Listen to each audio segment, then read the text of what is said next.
लेकिन सवाल देखिए सबसे बड़ा ये भी है, एक तरफ तो ना तो इजाजत थी, इतने ज्यादा कमरे बनाए गए, दूसरी बात अगर आप होटल बना रहे हैं तो वहां पर फायर अलार्म नहीं बजा, ना ही कोई व्यवस्था थी जिससे कि अगर ऐसी कोई घटना हो जाए तो ऐसे में उस स्थिति से बचा जा सके। जो आप तस्वीरें दिखा रहे हैं उसमें साफ दिख रहा है लोगों ने जो कमरे की खिड़कियां हैं उनको तोड़कर वो बाहर निकले हैं।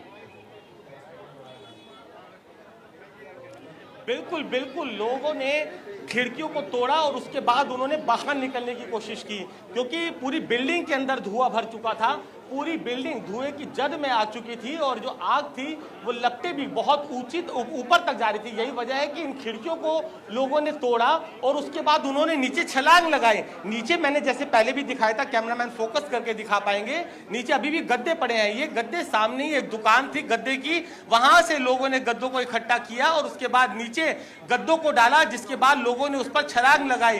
कुछ लोगों को जो पहली मंजिल पर थे उनको सीढ़ियां लगाकर लोगों ने उतारा। तो आप अंदाजा लगाइए नीचे स्टेयर से उतरने की किसी तरह की कोई रास्ता ही नहीं था ना वरुण, रास्ता ही नहीं था। रास्ता होता तो वो सीढ़ियों से जाते, जब रास्ता नहीं मिला तभी तो उन्होंने ऊपर से छलांग लगाई अपने आप को बचाने के लिए।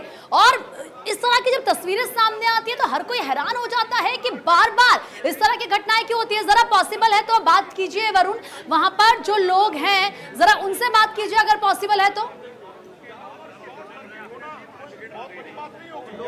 देखिए बिल्कुल निश्चित तौर पर कई लोग मौजूद हैं, मैं बात करने की कोशिश करता हूं। कैमरामैन जरा साथ में आएंगे, जो चश्मदीद है वो बता पाएंगे कि किस तरीके से आप थे जिस समय हादसा हुआ। मैं जरूर यहाँ पर बात करूंगा। आप लोग थे यहाँ पर जब हादसा हुआ? सरदार जी आप में से अभी तो देखिए सब किस तरीके से बचने की कोशिश कर रहे हैं, लेकिन एक बड़ा हादसा था जो चश्मदीदों ने हमें बताया और हमने इससे पहले भी बात कराई कि किस तरीके से इन खिड़कियों से लोग कूदने की कोशिश कर रहे थे, भागने की कोशिश कर रहे थे, बचने की कोशिश कर रहे थे, लेकिन उन्हें कोई मौका नहीं लगा। तुम हादसे जब हादसा हुआ थे वहां पर, आप सर थे, क्या मंजर क्या था जब आप यहाँ पर पहुंचे, किस तरीके के हालात थे? पहुंचा हूँ, मुझे तो पता लगा कि ऐसे आग लगी है। ये बिल्डिंग आलू वाले जी की बिल्डिंग है जिन्होंने गेस्ट हाउस चला रखा था, और ये इल्लीगल है, पैसा देके कोई। आप पूरी तरीके से आप रेस्क्यू कर रहे थे, क्या हुआ था, क्या पूरा मंजर था, एक बारी बताएं।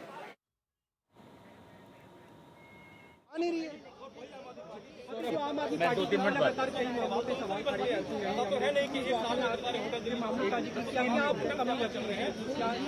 देखिए, फायर ब्रिगेड का रिस्पांस टाइम बहुत खराब है। सब जगह से यही रिपोर्ट आती है कि आग लगने की सूचना के बाद 45 मिनट से 1.5 घंटा फायर ब्रिगेड को लगता है। देखिए, अब आप देखिए 1.5 घंटे में आई है, मगर आशीष सूद ये बात नहीं करेंगे। आशीष सूद कहेंगे नहीं, जो गरीब मरा है ना उसी पर दोष डाल दो, तो ये गलत है। देखिए, सरकार एक नंबर की झूठी है, सरकार झूठ बोलती है, आशीष सूद झूठे हैं। तो यहाँ पर सौरभ भारद्वाज को आप सुन रहे थे, हालांकि किस तरीके से वो निशाना साध रहे हैं सरकार पर, लेकिन देखिए आप, ये कोई पहली दफा नहीं है जब इस तरह की कोई तस्वीर। वरुण आप ही के पास आ रही, बोलिए। देखिए मेरे साथ एक चश्मदीद मौजूद है जो कि इस पूरे रेस्क्यू ऑपरेशन के अंदर शामिल थे।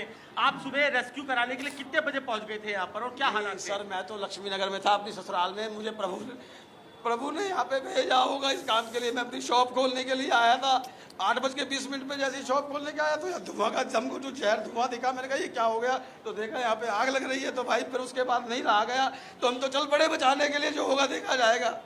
कैसे लोग क्या खिड़कियों से कूद रहे थे? कैसे कूद रहे हमारे सामने खिड़कियों से, हमने बोला कूदो भाई कूदो, गद्दे बिछा दिए नीचे। तो क्या तब तक फायर नहीं पहुंच पा रही थी कि पुलिस को? नहीं, उस समय आग स्टार्ट हो गई थी, तो दम घोटने से तो तुरंत मर जाएगा ना आदमी, और फायर को कॉल करेंगे तो समय तो लगेगा ना भाई, ट्रैफिक से आने से।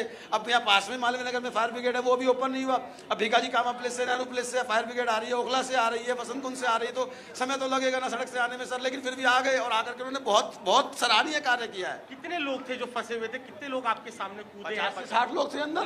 12 लोग तो हम लोगों ने गद्दे में कूदाए हैं, गद्दे वहाँ से उठा कर लाए हैं। तो 3rd फ्लोर से जो नाइजीरियन लोग थे अपने अपने कपल के साथ में, अपनी वाइफ के साथ में या जो भी हो, तो उसमें पाइप होता है जो प्लास्टिक का, जो टॉयलेट वाला पाइप, उसमें पकड़ के टंगे हुए थे। तो मैंने कहा पाइप छोड़ना मत, गद्दे ला रहे हैं। गद्दे जब नीचे डाल दिए हैं तब कूदने के लिए उसको बोला कि आप कूदिए। तो एक नाइजीरियन बिना गद्दे के कूद गया है। तब उसके बाद भाग भाग के गद्दे बिछा दिए। उसे पूछा भी नहीं दुकान वाले से कि उनका नुकसान हो रहा है, मोटे मोटे गद्दे उठा के ला के यहाँ पर रखे। तो क्या ये पीछे की तरफ का रास्ता मैं देख रहा हूँ, यहाँ पे कोई बाहर निकलने का एग्जिट नहीं था क्या? नीचे कोई दरवाजा? यहाँ से कोई एग्जिट नहीं है। और एक रास्ता है जो पार्क के सामने, हाजी अब्बास पार्क के सामने फ्रंट गेट है इनका। यहाँ किचन था इनका। पहले स्टार्टिंग में किचन पे आग लगी हुई थी। मैं गया हुआ था, मेरे स्टार्टिंग से अगर कहो तो मैं बता दूं, क्योंकि मैं चश्मे यहाँ पर था, मैं रहता ही यहीं पर ही हूँ। मैं 8 बजे करीब मालवीय नगर की तरफ से आया, मिसेस को छोड़ने जाता हूँ सुबह 8 बजे। 8:15 बजे अराउंड मेरी बाइक यहीं खड़ी है पार्क के पास में। तो 8:15 के टाइम हो रहा था। जब मैंने देखा यहाँ धुआं निकल रहा है तो मेरा तार शॉर्ट हो गया, लग रहा फिर मुझे अंधेरे में रहना पड़ेगा। जब नज़दीक पहुँचे वहाँ पर होटल के पास में, तो धुआं निकल रहा था खिड़की से, किचन की खिड़की से। तो एकदम से वो खिड़की से शीशा टूटा और आग बाहर आई। और इतने जल्दी पल मतलब समझ नहीं आए, लोग बाग समझ नहीं पाए कि हुआ क्या है ये और हो क्या रहा है ये। तो आपसे चीख पकड़े। तो जब धुआं अंदर गया है तो लोग बाग बाहर चीखने चिल्लाने लगे, क्योंकि ये इनकी जो खिड़कियां हैं, मतलब ये पूरे एसी रूम है, जिसकी वजह से आवाज़ कम आ रही है बाहर। तो टक्कर मार रहे हैं। कुछ जो देखा है अपने आँख से, जो देखा है, एक व्यक्ति ने, बिल्कुल नाइजीरियन था, एक थाली पकड़ के वो शीशा तोड़ा उसने। अंदर से शीशा तोड़ने के बाद वो लटक के वो कूदा है डायरेक्ट। बिल्कुल वरुण, देखिए वहां जो चश्मदीद हैं, जो पहले से लोग मौजूद थे, वो अपने आंखों देखा हाल यहाँ पर बयां कर रहे हैं। आप नजर बनाकर रखिए।